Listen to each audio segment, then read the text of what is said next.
उसी टाइम तुरंत काट करके, और इसका मैंने बाजू और ये सीने का एक पीस भी खाया था। अच्छा। हाँ जी, जो मैंने घर में ही मतलब किचन में बनाया था।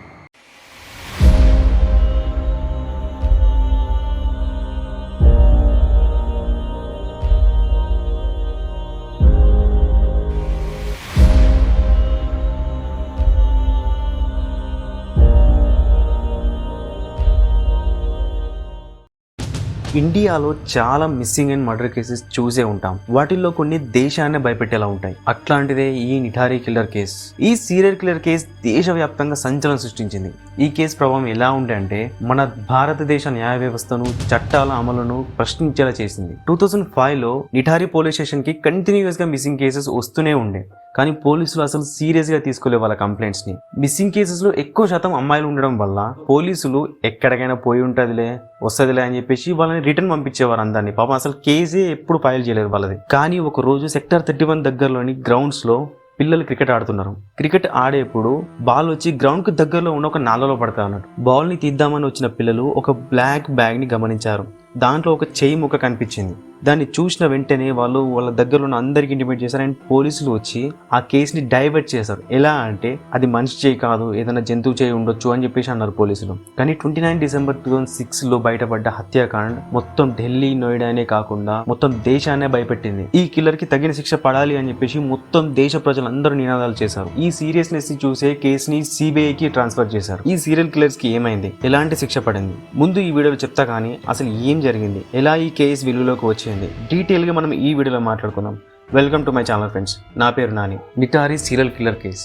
ఈ కేసు ఢిల్లీ దగ్గర నోయిడాలోని నిఠారీలో జరిగింది. ఈ ఏరియా ఎలా ఉంటుందంటే ఒక సైడ్ చూస్తే రిచ్ ఏరియా, అంటే విల్లాస్, పెద్ద పెద్ద ఇల్లులు, బలిసిన వాళ్ళు ఉండే ఏరియా ప్లేస్. ఇంకో సైడ్ చూస్తే స్లమ్, అంటే ఎక్కువ శాతం ఆటోలు నడుపుకునే వాళ్ళు, చిన్న చిన్న పనులు చేస్తూ, ఇంట్లో పనులు చేస్తూ బ్రతికేవారు. 7th May 2006 రోజున నిఠారీ కాలనీలోని నందలాల్ ఇంట్లో అతని 22 years old పాయల్ కనిపించకుండా పోయింది. మార్నింగ్ వెళ్ళిన కూతురు ఈవినింగ్ అయినా కూడా ఇంటికి రాలేదు. తన కూతురు మార్నింగ్ ఇంటి నుండి వెళ్ళేప్పుడు నేను సెక్టర్ 31లోని D5 ఇంట్లో పనికి వెళ్తున్నానని చెప్పి వెళ్ళింది. కానీ ఎప్పుడైతే తను ఆ ఇంటికి వెళ్ళిందో అప్పటి నుండి తన ఫోన్ స్విచ్ ఆఫ్ లో ఉంది. ఈవినింగ్ అయినా కూడా ఇంటికి రాకపోయేసరికి నందలాల్ అండ్ హిస్ వైఫ్ చాలా భయపడ్డారు. ఎందుకంటే 2 to 3 years నుంచి నిఠారీ ఏరియాలో చాలా మంది పిల్లలు, పెద్దవాళ్ళు మిస్ అయ్యారు. అది అందరికి తెలిసింది. నందలాల్ ఇక వెంటనే వెతకడం స్టార్ట్ చేసిండు. ముందుగా పాయల్ని D5 ఇంట్లో దింపిన ఆటో డ్రైవర్ గురించి వెతికాడు. ఆటో డ్రైవర్ దొరికినాక నందలాల్ ఇలా అడుగుతాడు, నా కూతుర్ని సెక్టర్ 31 D5 ఇంట్లో దింపావు కదా అని. ఆ ఆటో పర్సన్ D5 ఇల్లు అన్నాక వెంటనే షాక్ అయ్యాడు. ఆటో అతను చెప్పిండు, నిజం నేను దింపినా, కానీ తను ఆటో డబ్బులు ఇవ్వకుండానే లోపలికి వెళ్ళింది. లోపలికి వెళ్ళేప్పుడు డబ్బు నేను తిరిగి తీసుకొచ్చి ఇస్తా అని చెప్పేసి లోపలికి వెళ్ళింది. కానీ తను తిరిగి రాలేదు. తను వస్తాన నమ్మకంతో చాలాసేపు అక్కడ గేట్ దగ్గరే బయటే ఉన్నా, కానీ తను బయటికి రాకపోవడం నేను లోపలికి వెళ్ళి డోర్ నాక్ చేసిన. ఆ ఇంట్లో 35 years old అయిన ఒక పనివాడు బయటకు వచ్చాడు. అతని పేరు సురేందర్ కోహ్లీ. సురేందర్ని అడుగుతాడు, పాయల్ అనే అమ్మాయి మీ ఇంట్లోకి వచ్చింది కదా, ఆ ఒక్కసారి ఆ అమ్మాయిని పిలవండి అని చెప్పి. కానీ సురేందర్ అంటాడు, తను ఎప్పుడు వెళ్ళిపోయింది కదా అని. కానీ ఆటో అతను, అబద్ధం ఆడకు ప్లీజ్, నువ్వు అబద్ధం ఆడుతున్నావు, ఎందుకంటే నేను చాలా సేపు నుంచి గేట్ బయటే ఉన్నా, నేను తను ఇప్పటికీ బయటికి రాలేదు. సురేందర్ కి కోపం వచ్చి కొట్టడానికి ట్రై చేస్తాడు. ఆటో అతను అక్కడ నుంచి బయటికి వెళ్ళిపోతాడు భయంతో.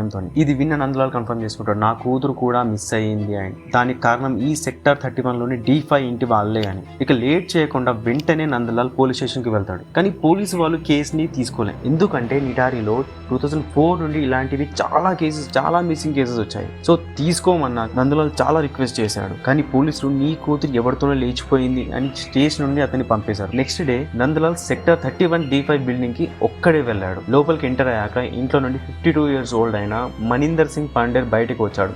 ఇతనే ఆ ఇంటి ఓనర్. నందలాల్ తన కూతురు ఫోటో చూపించి అడుగుతాడు, తను ఈ ఇంటికి వచ్చి కనిపించకుండా పోయింది అని. కానీ మనిందర్ అసలు ఈమె ఎవరు, నాకు తెలీదు, నేను అసలు ఎప్పుడు చూడలేదు అని అన్నాడు. తిరిగి ఇంటికి వెళ్ళిన నందలాల్ తన భార్యకి అన్ని చెప్పాడు. నైట్ అంతా బాధపడుతూనే ఉంటాడు. ఒక్కరు కూడా హెల్ప్ చేయాలని చెప్పేసి నైట్ అంతా ఏడ్చుకుంటా పడుకుంటారు ఇద్దరు భార్య భర్తలు. Next day morning Nandlal mental గా ఫిక్స్ అయ్యాడు, ఏమైనా కానీ నా కూతురిని ఎట్లయినా వెతికి పెడతా అని చెప్పేసి. సో నందలాల్ తన దగ్గర కొంత మనీని సేవ్ చేసుకుని ఉంటాడు ఎప్పటి నుండో. ఆ మనీతో ఒక లాయర్ ని హైర్ చేసుకుని కోర్టులో అప్పీల్ చేశాడు. చీఫ్ మేజిస్ట్రేట్ నందలాల్ కేసుని చూసి ఈ కేసుని పోలీసుని ఎఫ్ఐఆర్ ఫైల్ చేసి ఇన్వెస్టిగేషన్ ఇమ్మీడియట్ గా స్టార్ట్ చేయమని చెప్తారు. పోలీసులు ఎవరైతే పిల్లలు మిస్ అయ్యారో వాళ్ళ గురించి ఎంక్వైరీ చేశారు. పోలీసులు తెలుసుకున్నది ఏంటంటే ఎవరైతే పిల్లలు మిస్ అయ్యారో వాళ్ళందరూ నిఠారీ నాలా దగ్గర 2 bridges ఏదైతే ఉన్నాయో దాని మధ్యలో 100 meters రేడియస్ లో మిస్ అయ్యారు అని చెప్పేసి అన్నారు. అండ్ లాస్ట్ కూడా వాళ్ళని చూసింది అక్కడే అని అన్నారు అక్కడ దాని చుట్టుపక్కల ప్రజలు. ఈ 2 బ్రిడ్జెస్ మధ్యలో ఒక వాటర్ ట్యాంక్ కూడా ఉంది. అక్కడ ప్రజల నమ్మకం ఏంటంటే అక్కడ వాటర్ ట్యాంక్ దగ్గర ఒక దయ్యం ఉంది, ఆ దయ్యమే వీళ్ళని తీసుకొని వెళ్ళిపోతుంది అని చెప్పేసి అంటారు. అందుకే ఆ వాటర్ ట్యాంక్ ఏరియా దగ్గరలోకి ఎవ్వరు వెళ్ళేవారు కాదు. పోలీసు వాళ్ళు ఆ 100 మీటర్స్ రేడియస్ ఏదైతే ఉందో నాల దగ్గర దానికి ఒక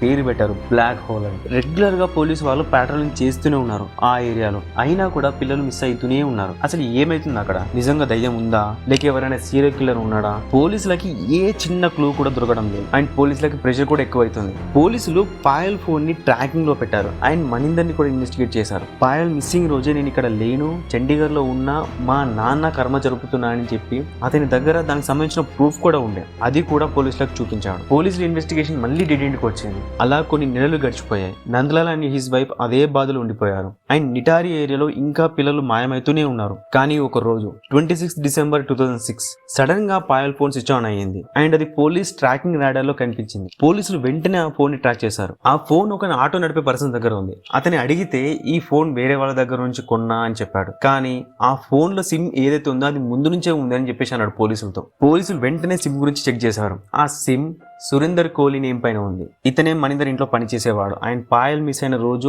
ఆటో వాడిని పాయల్ లేదని చెప్పేసి తిరిగి పంపినవాడు. 29 డిసెంబర్ 2006 రోజున మనిందర్ ని అండ్ సురేందర్ కోహ్లీని అరెస్ట్ చేశారు పోలీసులు. ఇద్దరిని ఇన్వెస్టిగేట్ చేశాక వాళ్ళ మాటలు విని పోలీసులు షాక్ అయ్యారు. పోలీసులు వెంటనే నిటారి నాల దగ్గరికి వెళ్లారు. దాంట్లో నుండి కొన్ని బయటకు తీశారు. అవి చూసిన పోలీసులు పిచ్చోళ్ళయ్యారు. ఆ నాలలో బ్లాక్ బ్యాగ్స్ ఉన్నాయి. వాటిల్లో చిన్న పిల్లల పెద్దవాళ్ళ హ్యూమన్ స్కెల్టన్స్ ఉన్నాయి. ఆ నాలలో ఒక లేడీ తల కూడా ఉంది. కొందరి చేతి వేళ్ళు, చేయి ముక్కలు, చాలా మంది పిల్లల డ్రెస్సులు అండ్ చెప్పులు కూడా ఉన్నాయి. ఇప్పటికి ఎవరైతే పిల్లలు మిస్ అయ్యారో వాళ్ళ వీధి మొత్తం నాల మొత్తం వెతికితే 19 పిల్లల తలపుర్రలు దొరికాయి, 19 స్కల్స్ దొరికాయి. అంటే వీళ్ళు 19 మర్డర్స్ చేశారు. సురేందర్ కోహ్లీ ఒప్పుకున్నాడు పోలీస్ ఇన్వెస్టిగేషన్ లో. తనే పాయల్ని చంపానని, తన చున్నీనే మెడికి వేసి లాగి చంపానని చెప్పాడు. చంపేశాక శవాన్ని దారుణంగా రేప్ చేసి తన బాడీని ముక్కలుగా నరికి వాటినే వండుకొని తిన్నా అని చెప్పేసి అన్నాడు. ఇలా నేను ప్రతి ఒక్కరితో చేసిన, చిన్న పిల్లల్ని పెద్దవాళ్ళు చంపి తిన్నా అని చెప్పాడు.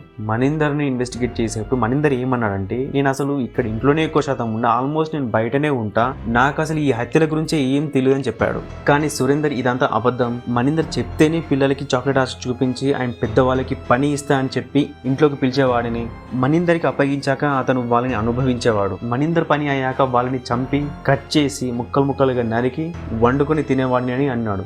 ఈ కేసు ఎంత పెద్దదైందంటే సిబిఐకి ట్రాన్స్ఫర్ చేశారు. సిబిఐ ఇన్వెస్టిగేషన్ లో తేలింది ఏంటంటే వీళ్ళు చాలా నేరాలు చేశారు అండ్ ఈ కేసు కూడా చాలా ఇయర్స్ నడిచింది. ఫైనల్ గా ఇద్దరికి ఉరి శిక్ష పడింది. కానీ ఇప్పటికీ మనిందర్ వాళ్ళ ఫ్యామిలీ మెంబర్స్ మనిందర్ అమాయకుడు, ఇలాంటి వాడు కాదని అంటారు. కానీ నితారి ఏరియాలో జనాలు ఎవ్వరు నమ్మరు ఇతను మంచోడు అంటే. ఎందుకంటే అతని ఇంట్లో జరిగినవన్నీ అతి దారుణాలు. నితారి ఏరియాలోని ప్రజలు ఇప్పటికీ మర్చిపోలేని సంఘటన అది. కానీ ఇప్పటికీ క్లియర్ కాంది ఏంటంటే ఈ క్రైమ్ మోటివ్ ఏంది, అసలు ఎందుకని ఇంత దారుణానికి పాల్పడ్డారు? మీకేమనిపిస్తుందో కమెంట్స్ రూపంలో చెప్పండి. That's all for this video friends. Thanks for watching this video and please don't forget to like, share and subscribe to my channel.